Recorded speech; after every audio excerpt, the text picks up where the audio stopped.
আসসালামু আলাইকুম ওরহমতুল্লাহি ওবারাকাতু। আমি আশা করি আল্লাহ তাআলার অশেষ রহমতে আপনারা ভালো আছেন, সুস্থ আছেন। আলহামদুলিল্লাহ। আজ আমি আপনাদের সাথে আলোচনা করব যারা 2023 সালে শবে বরাতের রোজা এবং আইয়ামে বীজের রোজা রয়েছেন, তারা ইফতারের আগে এই ছোট্ট দোয়াটি অন্তত একবার পড়বেন। আল্লাহ তাআলা আপনার মনের সমস্ত চাওয়া পাওয়াগুলো পূরণ করে দিবেন ইনশাআল্লাহ। আমি অনুরোধ করছি যারা রোজা রয়েছেন তারা ভিডিওটি অবশ্যই সম্পূর্ণ দেখুন এবং আমলের উদ্দেশ্যে দেখুন। এই ভিডিওটিতে একটি লাইক দিয়ে চ্যানেলটি সাবস্ক্রাইব করে বেল বাটনটি অন করে রেখে দেওয়ার অনুরোধ থাকলো। নতুন যে ভিডিওটি তৈরি করছি সেটা দেওয়ার সঙ্গে সঙ্গে যেন আপনারা পেয়ে যান। প্রত্যেক চন্দ্র মাসের মাঝামাঝি সময় তথা 13 থেকে 15 তারিখ এই 3 দিন আইয়ামে বীজের রোজা রাখা সুন্নত। নবীজি সাল্লাল্লাহু আলাইহি ওয়াসাল্লাম এই রোজা রাখতেন এবং সাহাবীদেরকেও এই রোজা রাখতে বলেছেন। সেই হিসাবে 1444 হিজরি চলতি এই শাবান মাসে আইয়ামে বীজের রোজা রাখার দিন হলো 6, 7 ও 8 মার্চ 2023। অর্থাৎ গত রাতে যারা সাহরি করেছেন তারা আজকে ইফতারের আগে আমলটি করতে পারবেন।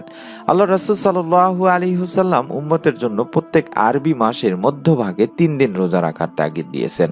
আর সেই হিসাবে এই শাবান মাসে 13, 14, 15 তারিখই হলো 6, 7 ও 8 মার্চ। যারা এই 3 দিন রোজা রাখবেন তাদের জন্য আমি যে ভিডিওটি তৈরি করেছি সেখানে নিয়ম বলে দিয়েছি। অর্থাৎ 5 মার্চ দিবাগত রাতেই যারা সেহরি হয়েছেন তাদের জন্য আজকে এই আমলটি করতে পারবেন। অর্থাৎ আপনারা ইফতারের আগে কষ্ট করে এই ছোট্ট দোয়ার আমলটি করলে আল্লাহ তাআলা আপনার মনের সমস্ত নেক চাওয়া পাওয়াগুলো পূরণ করে দিবেন ইনশাআল্লাহ। শাবান মাসের 14 তারিখে রাতে ইবাদত বন্দেগীর পর যদি আপনারা রোজা করতে পারেন, অর্থাৎ শবে বরাতের রাতে আপনারা ইবাদত বন্দেগী করে পরের দিন 8 মার্চ যদি রোজা রাখেন, এর ফজিলত অনেক রয়েছে, যেটি আমরা পরের ভিডিওতে ইনশাআল্লাহ বিস্তারিত জানাই দিব। আমি অনুরোধ করছি আবারও সেই ভিডিওগুলো পাওয়ার জন্য, ধারাবাহিকভাবে পাওয়ার জন্য চ্যানেলটি সাবস্ক্রাইব না করলে সাবস্ক্রাইব করুন এবং বেল বাটনটি অন করে রাখুন। ইফতারের আগে যেহেতু দোয়া কবুল হয় সেহেতু আমরা ইফতারের আগে এই ছোট্ট দোয়ার আমলটি করব। হালাল খাদ্য গ্রহণের মাধ্যমে রোজা ভাঙা বা খোলার জন্য কিছু খাওয়াই হলো ইফতার। সূর্যাস্তের সময় বেশি দেরি না করে সঙ্গে সঙ্গে হালাল খাদ্য দিয়ে ইফতার করা বিশ্বনবী সাল্লাল্লাহু আলাইহি ওয়াসাল্লামের সুন্নত বটে। ইফতারের আগে রোজাদার ব্যক্তির ইফতার নিয়ে তাসবিহ, তাহলিল ও তাওবা ইস্তেগফার করা আল্লাহ তাআলার কাছে অত্যন্ত পছন্দনীয়। সুবহানাল্লাহ। ইফতার সামনে নিয়ে আল্লাহ তাআলার কাছে কিছু চাওয়া হলে বান্দা সকল চাওয়া পাওয়াগুলো আল্লাহ তাআলা পূরণ করে থাকেন। সুবহানাল্লাহ, সুবহানাল্লাহ।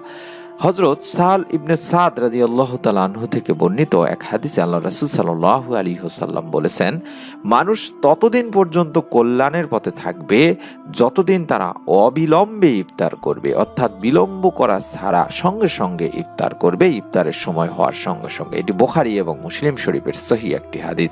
এছাড়াও আল্লাহ রাসূল সাল্লাল্লাহু আলাইহি ওয়াসাল্লাম আরো বলেছেন, 3 ব্যক্তির দোয়া আল্লাহ তাআলা কখনোই ফিরিয়ে দেন না। সুবহানাল্লাহ। তার মধ্যে 1 নম্বর ব্যক্তি হলো রোজাদার ব্যক্তি। ইফতার সামনে নিয়ে যখন দোয়া করে তখন তার দোয়া ফেরত দেওয়া হয় না। 2 নম্বর ন্যায়পরায়ণ শাসক এবং 3 নম্বর নির্যাতিত ব্যক্তির দোয়া। এটি মুসনাদ আহমদ এবং তিরমিজি শরীফের দোয়া। সুবহানাল্লাহ। আমরা এই সময় ছোট্ট এই দোয়ার আমলটি করব। তবে ইফতারের কিছু সুন্নত রয়েছে, যেমন খেজুর বা খুরমা দিয়ে ইফতার করা উত্তম। তবে এটা সম্ভব না হলে যে কোনো মিষ্টি জাতীয় খাদ্য দিয়েও ইফতার করা উচিত। যদি এটাও আপনার না থাকে বা কোনো কারণে সম্ভব না হয় থাকে, তাহলে আপনি যে কোনো হালাল খাদ্য বা শুধু পানি দিয়েও ইফতার করতে পারবেন। এবার আমরা আল্লাহ তাআলার কাছে যে দোয়াটি করব সেই দোয়াটি আমি দেখাই দিচ্ছি। এই দোয়ার মাধ্যমে আল্লাহ তাআলা আমাদের সকল চাওয়া পাওয়াগুলো পূরণ করে থাকেন, বান্দার মনের নেক চাওয়া পাওয়াগুলো পূরণ করে থাকেন। এটি পরীক্ষিত দোয়া। আমি অনুরোধ করছি আপনারা দোয়াটি যদি মুখস্থ করতে নাও পারেন মোবাইলে স্ক্রিনশট নিন, দেখে দেখে ইফতারের আগে পড়বেন। তাওবা, ইস্তেগফার, দরুদ শরীফ, তাসবিহ, তাহলিল পড়ার পরে অন্তত একবার দোয়াটি পড়বেন। আমি দোয়াটির উচ্চারণটি একবার বলে দিচ্ছি। আল্লাহুম্মা ইন্নী আসআলুকা বিআন্না লাকাল হামদু লা ইলাহা ইল্লা আনতাল মান্নান বাদিউস সামাওয়াতি ওয়াল আরদ ইয়া জাল জালালি ওয়াল ইকরাম ইয়া হাইয়্যু ইয়া কাইয়্যুম। আমি আবার বলছি, আল্লাহুম্মা ইন্নী আসআলুকা বিআন্না লাকাল হামদু লা ইলাহা ইল্লা আনতাল মান্নান বাদিউস সামাওয়াতি ওয়াল আরদ ইয়া জাল জালালি ওয়াল ইকরাম ইয়া হাইয়্যু ইয়া কাইয়্যুম। এই ছোট্ট দোয়াটি অন্তত একবার হলেও পড়ার চেষ্টা করবেন। বেশিবার পড়তে পারলে সবচেয়ে ভালো হয়, অন্তত 3 বার পড়বেন। দোয়াটির অর্থই হচ্ছে, হে আল্লাহ, আমি তোমার কাছে প্রার্থনা করি, তুমিই তো সব প্রশংসার মালিক, তুমি ছাড়া কোনো উপাস্য নেই, তুমি দয়াশীল, তুমি আকাশসমূহ ও পৃথিবীর একমাত্র সৃষ্টিকর্তা।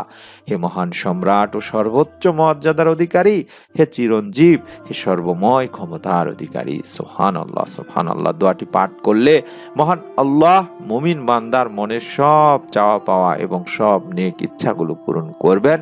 আল্লাহ তাআলা আমাদের মনের সব ভালো ইচ্ছাগুলো পূরণ করুন। রোজা থেকে ইফতারের আগে এই দোয়াটি বেশি বেশি পড়ার তৌফিক দান করুন, আমিন। যারা আমলটি করবেন তারা একটি নিয়ত করে ফেলুন ভিডিওটিতে আমিন লিখে কমেন্ট করার মাধ্যমে, এবং আপনার নিকট আত্মীয় স্বজনদেরকে আমলটি করতে বলুন ভিডিওটি শেয়ার করে দেওয়ার মাধ্যমে। আমাদের নতুন যে ভিডিওটিতে আমি আলোচনা করব, যারা রোজা থাকতে পারেননি তারা অন্তত একদিন রোজা থেকে, অন্তত এই শবে বরাতের রোজা, অন্তত একটি রোজা থেকে আপনারা কিভাবে আমল করবেন সেই বিষয়ে ভিডিও তৈরি করছি। এই ভিডিওটি আমরা দিয়ে দেবো ইনশাল্লাহ। সেই ভিডিওটি পাওয়ার জন্য অবশ্যই এই ভিডিওটিতে একটি লাইক দিয়ে চ্যানেলটি সাবস্ক্রাইব করে বেল বাটনটি অন করে রাখুন। ইনশাল্লাহ আপনার কাছে নোটিফিকেশন চলে যাবে। মহান আল্লাহ আমাদের সকলকে এই শবে বরাতের নফল ইবাদতগুলো বেশি বেশি করার তৌফিক দান করুন, আমিন। আসসালামু আলাইকুম ওয়া রাহমাতুল্লাহি ওয়া বারাকাতুহু।